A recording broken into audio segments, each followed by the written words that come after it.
Good afternoon and welcome everyone to Understanding Access to Specialized Services for Home Education Families. At this time, I would like to acknowledge that we're coming to you from Treaty 6 territory, the traditional and ancestral territory of the Cree, Dene, Blackfoot, Saulteaux, Nakota Sioux, and Métis peoples. We acknowledge the many First Nations, Métis, and Inuit who have lived in and cared for these lands since time immemorial. We respect their histories, language, and cultures whose presence continue to enrich our community. So once again, at this time, welcome to all of our home education families, our home education coordinators, and administrators from schools who have home education programs. It's wonderful to have all of you here joining us. And as you know, we are going to be recording this session and we'll have it available through your contacts to share with others. My name is Kathy King, and I am with ASCA, the Association of Independent Schools and Colleges of Alberta, and I work as a project manager for Expanding Capacity and Learner Supports, or ECLS. At this time, I would like to introduce our Executive Director, John Jaggersma, to say a few words. Good afternoon, everybody. John here. Nice to have all of you joining us on this initial meeting. We're a few days away from the official launch of May 1. This is obviously a brand new initiative, new for our organization, new for the province, maybe new internationally. I'm not sure. There aren't a lot of examples to be able to find in other jurisdictions. So we're excited to be a part of it. We've partnered with Alberta Education through a grant to roll out these supports. Today's purpose is to really give you a lot of information around how we structured it. To give you a little bit of context on our organization, obviously we represent all the independent schools and early childhood service operators in the province, and that includes about 60% of the home education children who are registered with one of our schools. Recognizing that it doesn't matter where you're registered, whether with the province or public jurisdictions or independent schools, everybody gets access to these supports. It's equal across the province. We've structured it in a similar way to the supports we're providing to schools, in that we start off with kind of universal supports for parents and teachers. And in this case, of course, as parents, you're the teachers in the home. And then we go to kind of a more focused area of supports, and then ultimately to more of a one-on-one scenario when that's deemed appropriate. So that's the structure.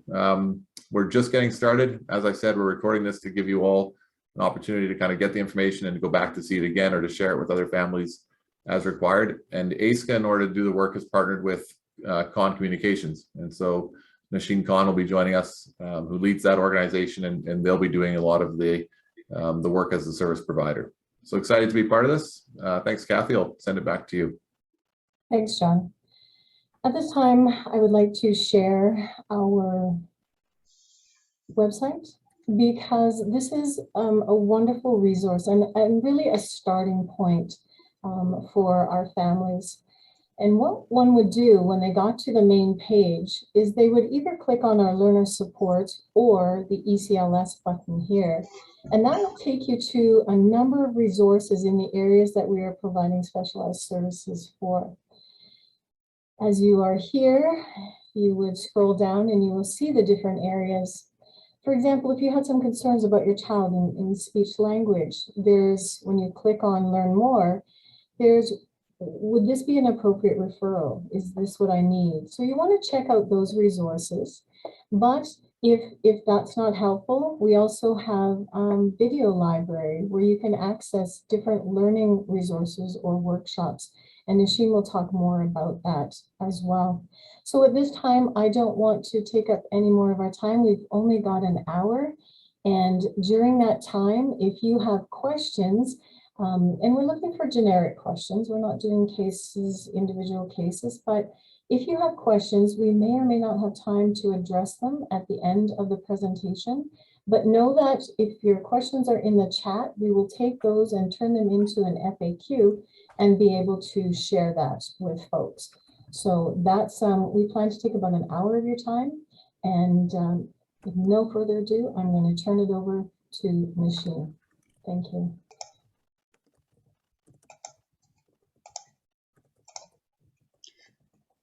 Good afternoon, everyone. My name is Nasheen Khan, and I hope everybody can see the screen. I'll just look to Kathy, she can guide good.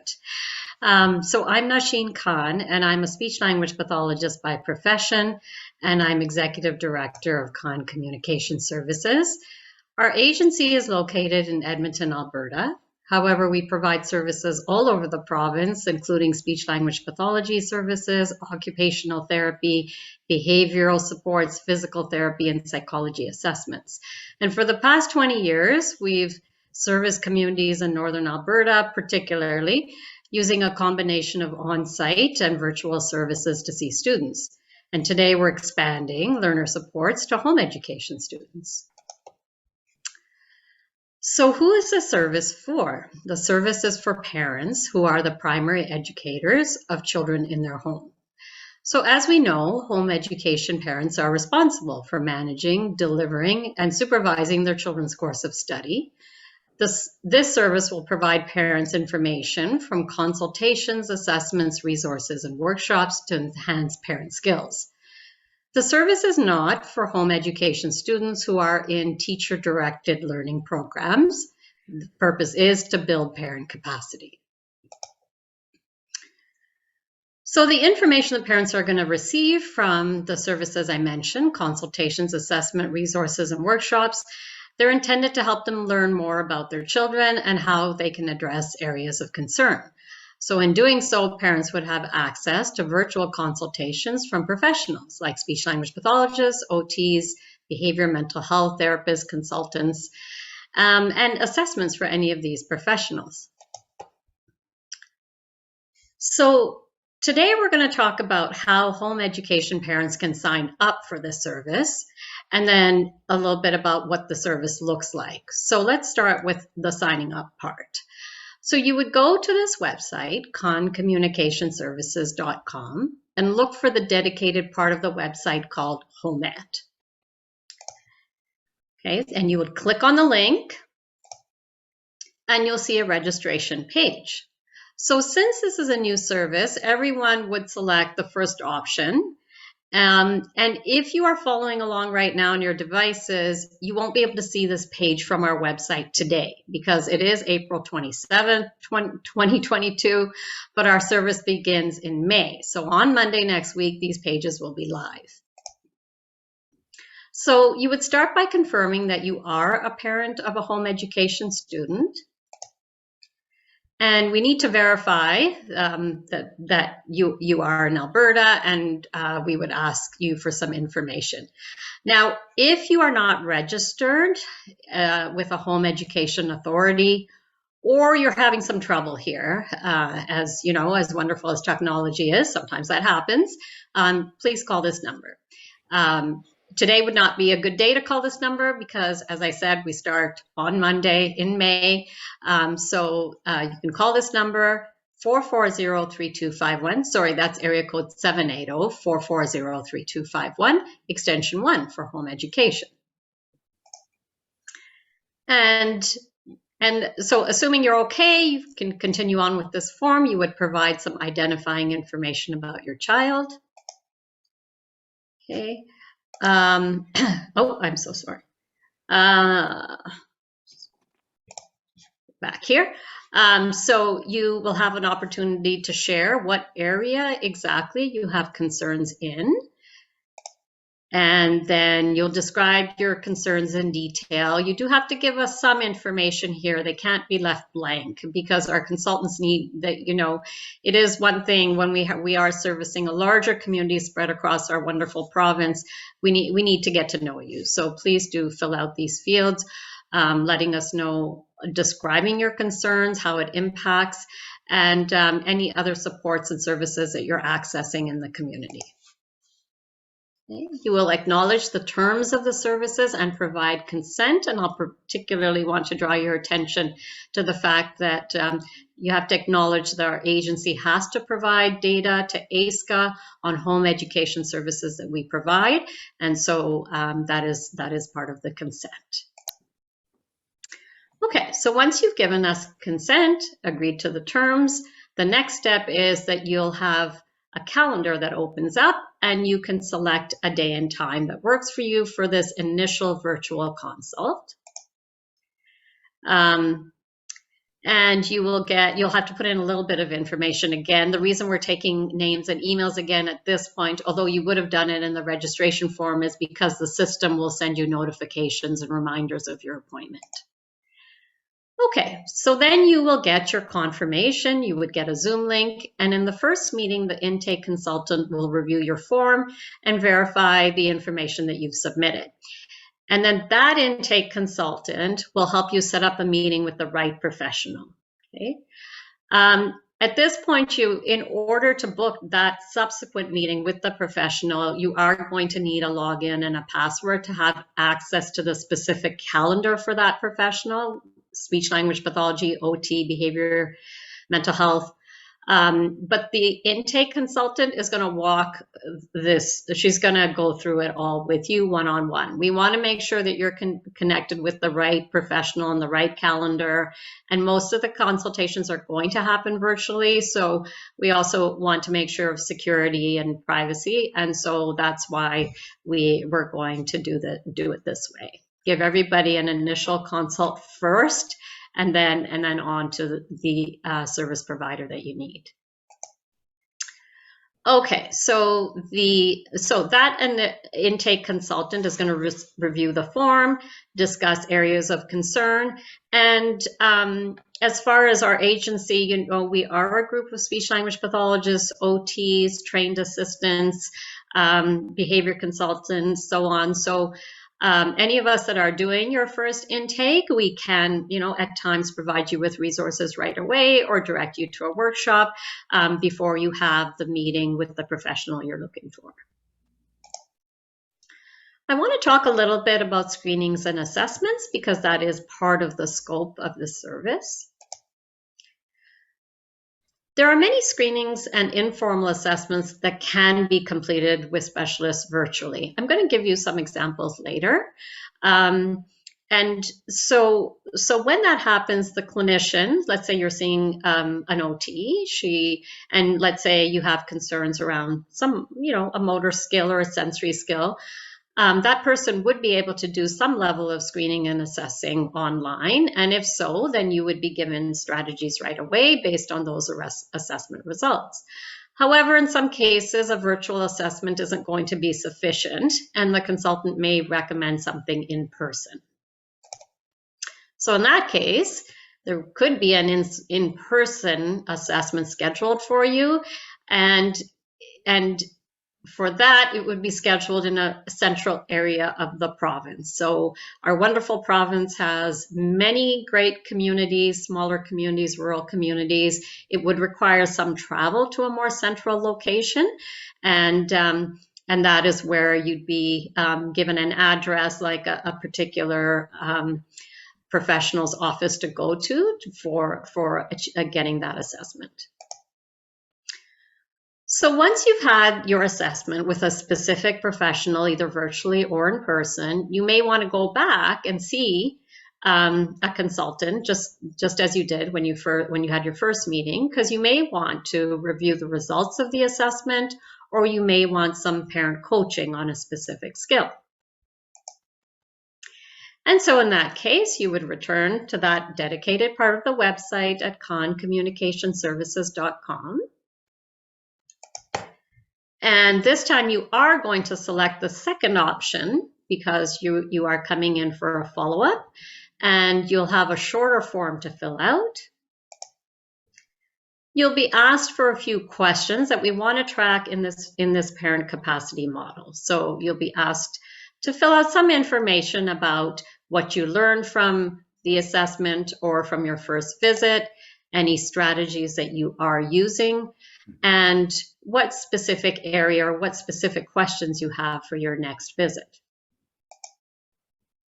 And then you'll get a link for the calendar of the professional that you want to meet. Remember, in your very first intake meeting, that intake consultant will have gone through the calendar system with you. So nothing for you to worry about right now. You'll get to that in your first live meeting. Okay. So in order to discuss this service a little bit further, I'd like to just go through some cases that would help illustrate the service. Okay, so case number 1. So in this case, the parent has submitted the form online and has her intake meeting. And the parent describes a 7-year-old student who's not reading very well, doesn't really enjoy reading. It's quite a task to get the student to read. All the other subjects are fine. Even math is great, and the child is at grade level. The parent asks for a psychological assessment, a psychoed assessment to look at IQ because reading is a struggle. So the outcome of this meeting would be that the psychoeducational assessment is not warranted, and the intake consultant would let the family know that, because this level of assessment is generally considered when a student is over 7 years old and delayed by 2 grade levels.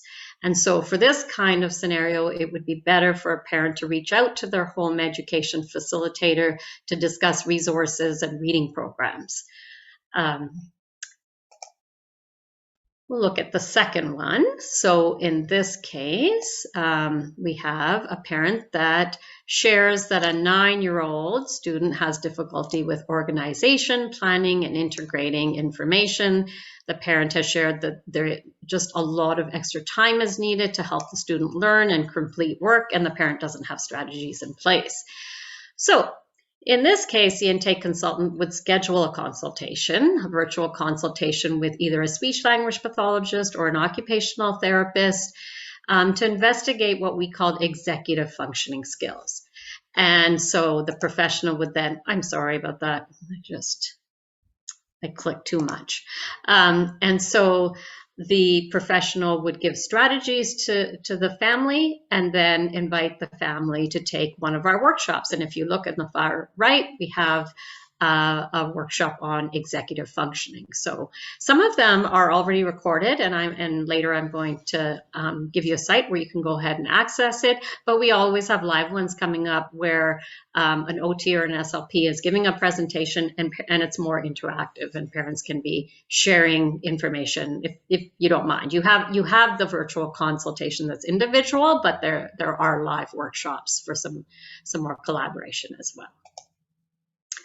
Okay, so we'll keep going here. So this is case number 3.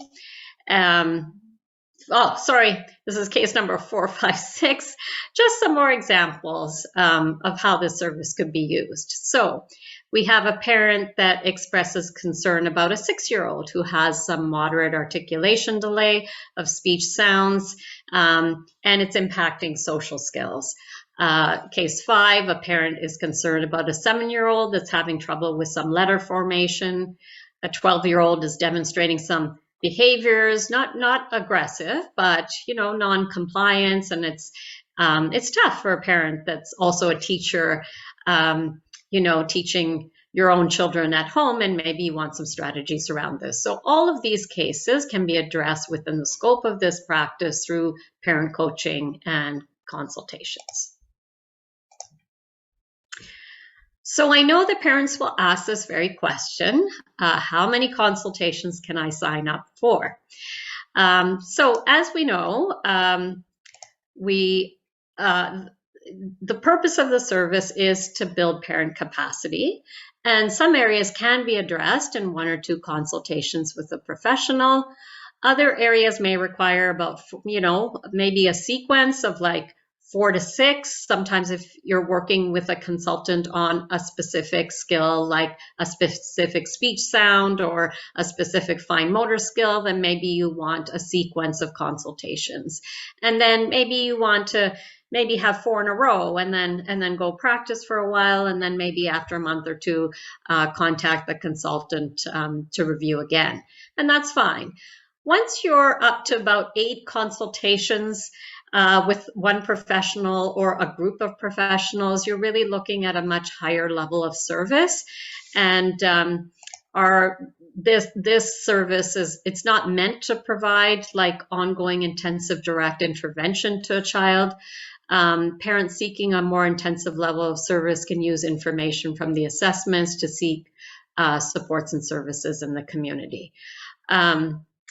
I just realized there's just one case I probably missed by mistake, and that is this one.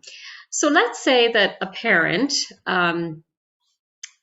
does an intake and has a child that is significantly impacted in more than one area: physical, motor, communication, and behavior, and significantly impacted. So in this case, it's an intensive level of service, and very likely this is a family that should be connected to a service like FSCD, Family Support for Children with Disabilities.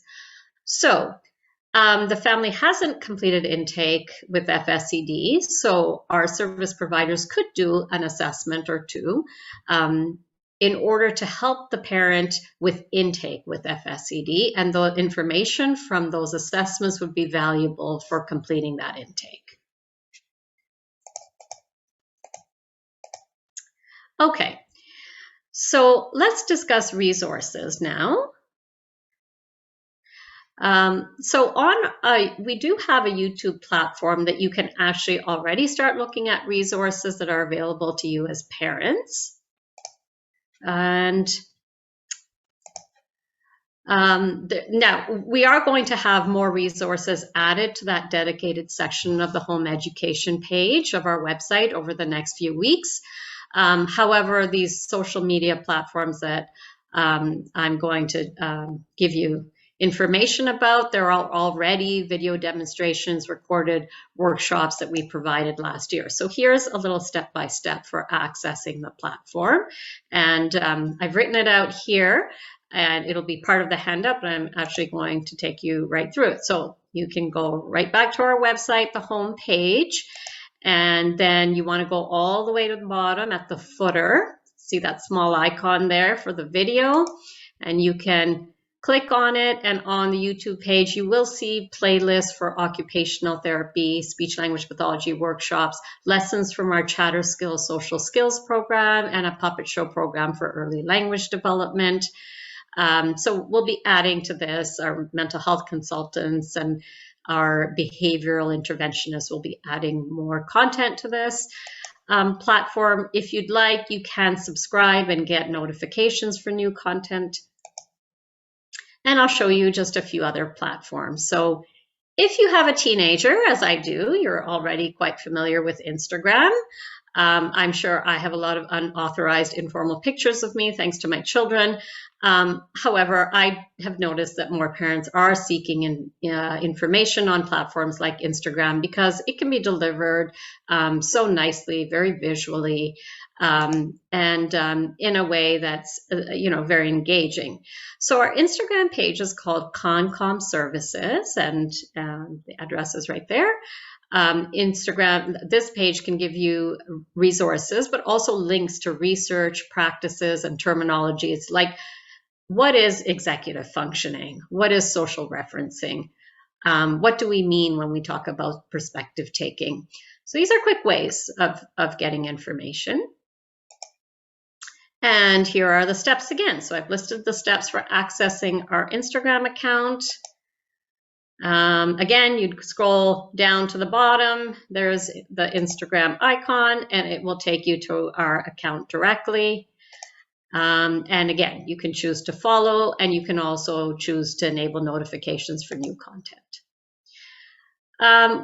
We also have a second Instagram page. It's called Chatter. So it's Chatter_KCS, because our agency runs a social skills group in various locations around Edmonton. And in this group, community peers that are trained, usually kids that are registered in high school programs, they join the group and they learn lessons on conversation skills and building friendships and executive functioning skills. And then they become models for the participants.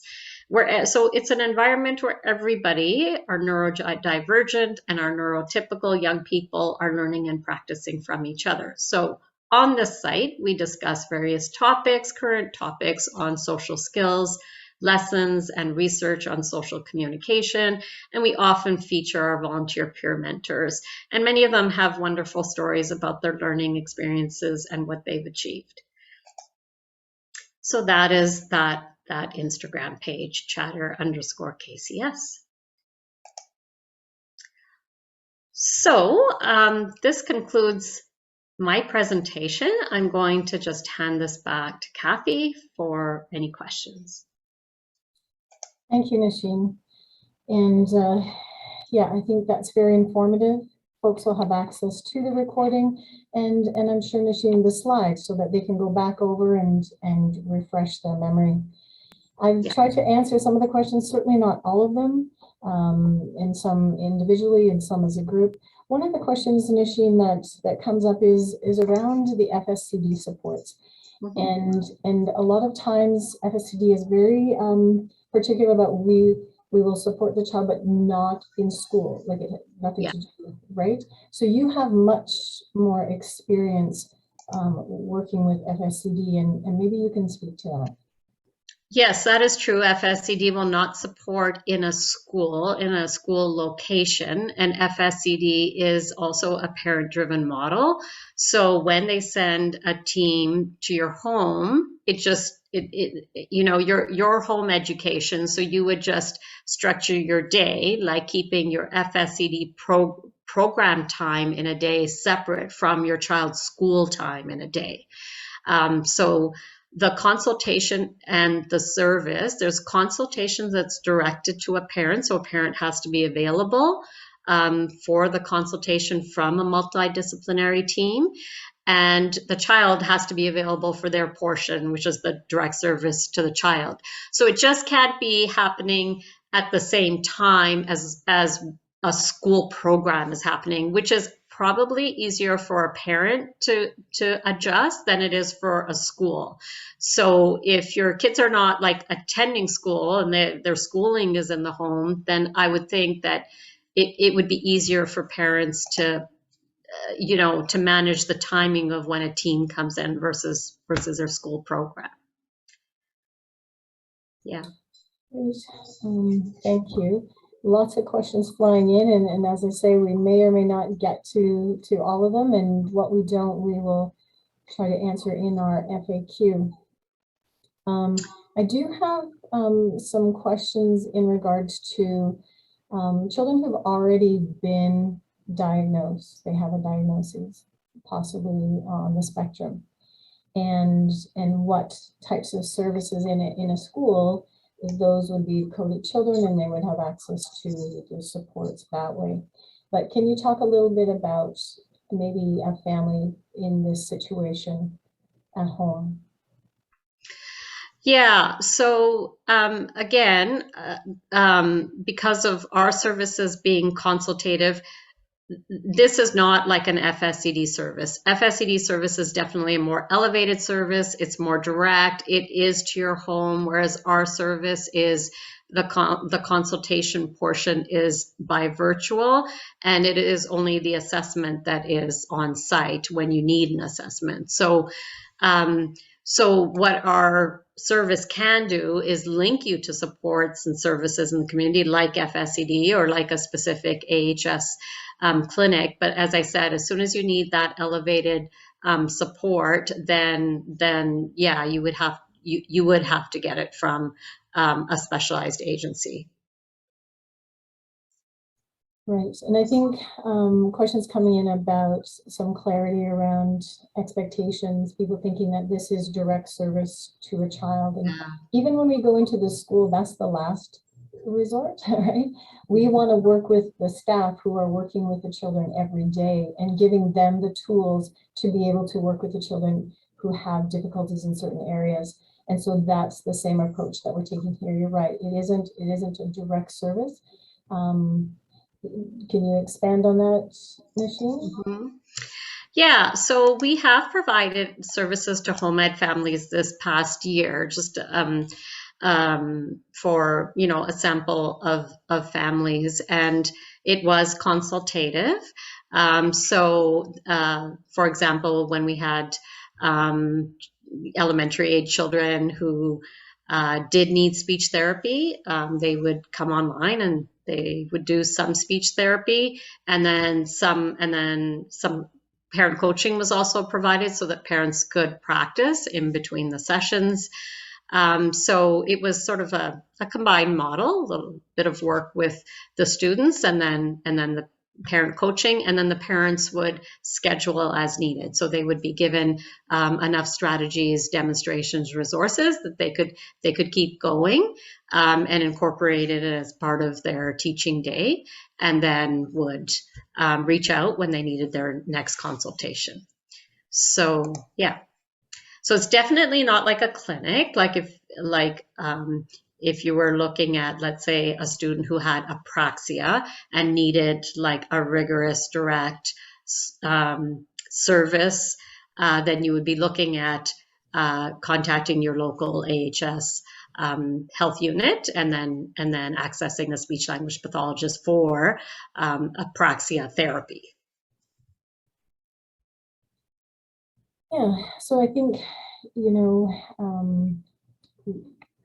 we want to be able to do the best that we can to support our families. And once again, I thank everyone for putting their questions and concerns in the chat so that we can address them. And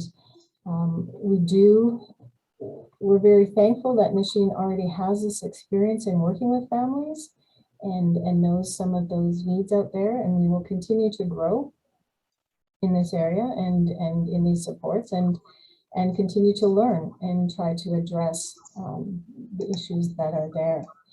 So at this time, I'm going to keep the chat open, so if people still want to put some questions in there, but I will stop the recording and thank you very much for attending, and we look forward to working together and moving forward in support of all of our home education families.